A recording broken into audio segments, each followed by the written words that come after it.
Hey guys, James here from TCGU University, coming back at you with another deck profile. Today I'm going to be showing you Michael's Blanka deck. Make sure to show him some love down below, and let's get into this. Okay guys, Blanka is a 626 with Chaos, Death, and Good. He has two abilities: E, your turn, once per turn. Destroy one foundation, add one charge or slam attack from your card pool to your momentum. It's a super cool ability, lets you build momentum on the fly. E, and then the other ability is E, your attack. Your opponent discards the top two cards of their deck. Your charge or slam attack gets +1 speed and +1 damage for each non-attack card discard this way. So that ability works a little funky because if you get rid of foundations, you know your opponent's going to draw attacks on their turn or check on block. Who knows? But if you get rid of all attacks, you know they're going to check well and block. So it's really weird on whether or not you want to get the +1 plus the +2/+2 all the time, or the +1/+1. Really, it's really random too. So like you never get to really choose. He didn't really have a lot of cards. He only had like really one attack that really supported the way it played. So it's really difficult to really guess which one you're going to end up with. If it's +1/+1, 0/0, 2/2, it's really random. So let's get into the deck, my guys. So Michael wanted to play a Shitenketsu shotgun deck. I really love the idea of this deck. It's super fun, super outside the box. Was not one of the decks I was expecting to have to see when everyone built their things. But one of the things, so the way this works is Shitenketsu, we'll go over that one real quick first, says E, your attacks damage, reduce your attack's damage to 0. Your next non-throw attack card this turn gets +X damage. X equals double this attack's printed damage. So basically the idea is we're trying to zero out one of our attacks and double it into our Spear Shotgun. The reason this matters, the Spear Shotgun is a 4 mid for 7, breaker 1, 5 diff, 3 control, 2 high block. That says E, this attack gets +1 damage for each resource symbol in your card pool that matches the resource symbol of your character. And then E, if this attack is completely blocked, it still deals damage half damage rounded up, which means it's like a pseudo throw, which means giving it double damage with doubling damage it would receive from another attack with Shitenketsu is just crazy, because like Nutcracker itself would give 8 damage to Shitenketsu, which is crazy, making this a 15 plus whatever else is in your card pool already, making this an 8.5 on a block, which is nuts. Just getting to do that for free, and it stays in your card pool, so it counts towards the shotgun, and it shares 2 symbols with our character. So this is 2 here, 1 here, or 2 here, so 2, 4, and let's say we played the Nutcracker, so that's 5. So just this into this is 5 plus the 8 for this is 13. So this is a 20 damage shotgun. On half it deals 10. It's super nuts. Sure, Shitenketsu has to reduce an attack's damage to 0, but we still get to pump with Blanka and do other things. So who cares? As long as the Spear Shotgun kills them, why do we care? So let's get into the rest of it. We're playing 4 Nutcracker. Nutcracker is a 4/3, 4 low for 4, has charge and slam, so it works with our Blanka. E, you add 1 card from your discard pile to your card pool, which counts towards our shotgun as well, to draw a card, which increases our stuff. And then E, if your opponent's character is a male, it gets 4 damage, which means if we reduce with Shitenketsu and we're facing a male, we can still pump this back up to 4 and get Blanka's ditch 2 for maybe another +2, making it like a 6 or 6. That's after reducing its damage to 0 Shitenketsu. Like, it's super strong, super crazy. Next, we're playing Let's Cut Loose. Let's Cut Loose lets us grab cool defensive pieces, but also lets us grab cheap foundations we can throw into our card pool for our shotgun. We'll keep these here because this is what we're trying to do. For our shotgun. So we can grab things like Sense of Morals, Burning with Revenge, stuff like that to really add to our card pool, add to the count for Spear Shotgun, and still be able to do cool things. As well as it just having that one defensive piece I talked about. It was just, I'll pick up this cool block and draw a card to make sure I can't do anything. Or like if you're trying to do a cool build turn to really outpace your opponent to where then you can have a cool shotgun turn, you can go, I'll play an attack. Let's cut loose, pick up a foundation, draw another card. Let's cut loose, pick up a foundation, draw another card. Now you picked up 2 foundations you want to play and drew 2 cards that are possibly more attacks. Like I said, we're playing 3 Sentinels. Or we're playing Sentinels. We're playing 3 of it. It's a 2/5 with a no block that says it does not count towards progressive difficulty, which means you can play this on just a regular old 5, not counting this. You can play it without counting this thing, and it still counts it towards the shotgun. So Sentinels won't count towards when you play your shotgun, but it will count towards when you give the damage to shotgun, which is crazy. It's a free card that lets you do free things, and it protects you from stun. Like there's a lot. Adding this with Nutcracker is really good. It's even better if you add it with Nutcracker than play the shotgun, because then you can give this plus damage counting this one, and then drop it down for more damage, and then blow it up with Blanka to add a card to momentum, and have that momentum for later. It's super nuts. I keep saying it's super nuts. Tam's right. Oh well. 4 Cherub Cyclone. It's a charged throw with stun 1. It's a 5 for 3. If deals less than printed damage, you gain 2 vitality, and your opponent's next attack gets plus 3 damage. This works really well with Shintenketsu as well. You drop it below printed with Shintenketsu, so it gives your next attack 3 damage. Sure, it drops to 0, but you have to get the damage with Blanka as well. Let me put these up here, I guess. I need them. So you'll drop this to 0, give it plus X or whatever with Blanka. Maybe it's 1, maybe it's 2. Maybe it's 0 and you don't get it, who cares? But you give it, because like this is a 6 damage attack, which means shotgun's getting 12. Which means this into this is 19 on its own.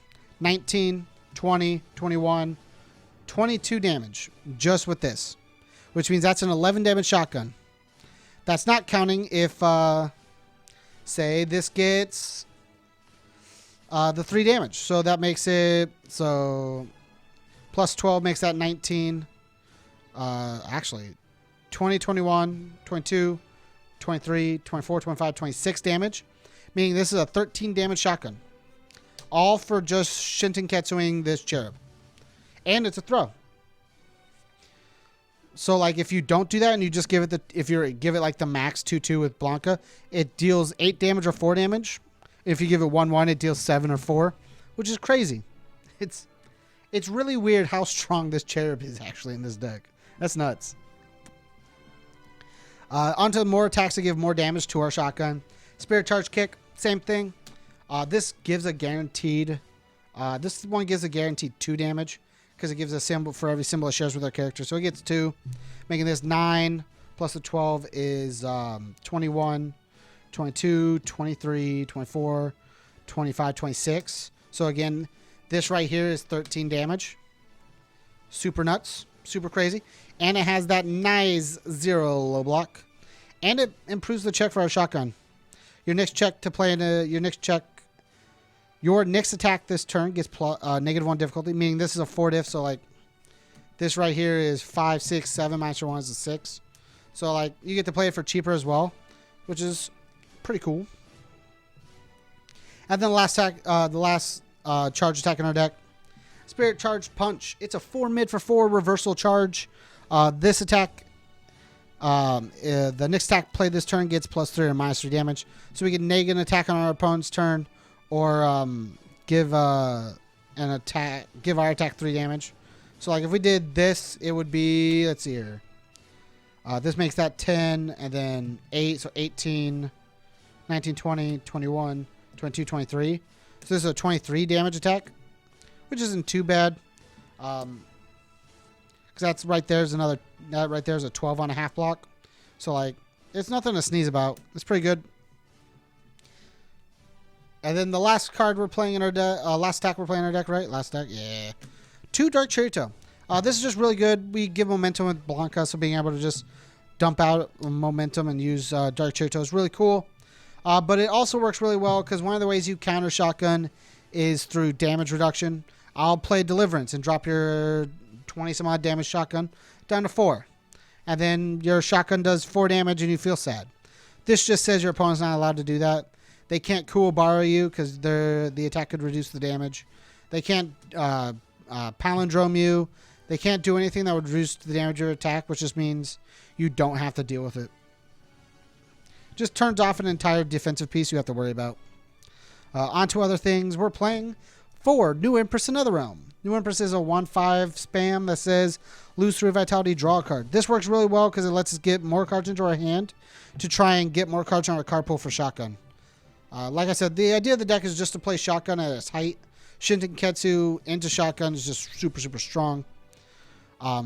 3 Voices in the Dark. This gets rid of problem cards. By that I mean we don't have to deal with like Missile Launcher or our opponent's Dark Chirito. We get rid of their momentum. We don't have to deal with it.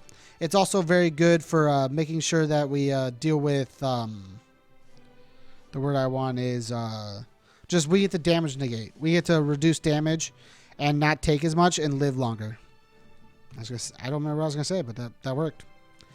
3 No Surprises. It's a 0/6 with a no block. This is basically for like a plan B style of thinking.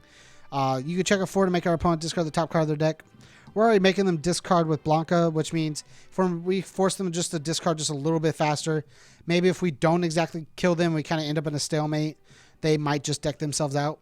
As well as just being a cool 6 check, because we have to play shotgun at least as a 3rd card at minimum to be able to do Shintenketsu into shotgun, which means checking 6 is really nice because we don't want to check bad. 3 Most Trusted Assassin. E once per turn. Lose a vitality. Your opponent's next check to play an attack gets -1, meaning that we want them to check bad and in their turn. And then first form, your opponent reveals 1 random card in their hand. It's pretty okay. It's a nice spam that says we get to slow down our opponent. Same thing with Wishing Ward. Wishing Ward is a 0/5 with a 3 high block. E flip, discard the top 3 cards of your deck. Your opponent discards 1 momentum. This just says we don't have to deal with Chirito, Launcher, anything with multiple, anything with powerful EX, anything with just anything that we don't want to have to deal with that deals with momentum. We just get rid of it. We don't want to deal with it. Leave us alone. Then we're playing 4 Keiko's-Aid. Keiko's-Aid is a 2/5 with a 3 high block. R flip. After you block an attack, your opponent's next attack this turn gets +2 difficulty. It's pseudo breaker on a foundation, basically. We block, flip, give our opponent's next check, next difficulty for an attack +2. And it's just a one-time breaker that we have on a foundation. That just means we live longer. 2 Friends and Rivals. Sometimes you need to deal the 20 some odd damage with our shotgun. And forcing your opponent to commit cards with Friends and Rivals is an easy way to make sure that gets through. You play your shotgun, it shares 2 symbols, and you force your opponent to commit 4 cards. Or commit 2, commit 4, whatever, how many you ever have. And you force your opponent to commit out, and then this just comes through and just eats them up. Just eats them alive. Super good. Limits our opponent's foundation that they can block with, as well as the abilities they can play. 4 Folktale Storyteller. Our card pool, discard the top 3 cards of your deck. After you play this card, if you have 2 or more foundations, you can add it to your staging area. It's on the fly building, works really good with Blanka. You can block, move it, or you can play it, move it. It's a card that sometimes just ends up being, I'll add this to my deck. Cool, I'll Blanka, blow this up, and we'll add a card to our momentum. And then you basically put a card that you can draw later, maybe a shotgun, maybe a Shintenketsu, maybe a Nutcracker, something you want to draw back into your deck, and then you add a card from your card pool to your momentum for later as well. Like, there's a lot of possibilities with how he works. 3 Journey West. Sometimes you just kind of have to face tank, and giving a pseudo breaker 2 to our opponent by face tanking is pretty neat. It's a 2/5 with a 3 low block that says E flip, if this attack is not blocked, your opponent's next attack this turn gets +2 difficulty. It's basically the opposite of Keiko's-Aid. Instead of if you block, it's when you don't block. It's pretty good. 2 Passing the Torch. We are a 6-hander with no way to really draw cards, and being able to draw cards is really neat. Sometimes you want to play out your entire hand because of shotgun, and if that doesn't kill them, being able to draw more cards to defend yourself is pretty needed. And then the last card is Karen Soul. Karen Soul is a 2/5 with a no block. It says E flip, this attack gets -1 speed for each character in our staging area, so just -1. And then if you block this attack, it deals no damage, meaning we get to live longer. Thanks again for checking out the profile, guys. Make sure to show Michael some love down below for his Blanka deck. Make sure to like, comment, share, subscribe. And as always, guys, stay learned.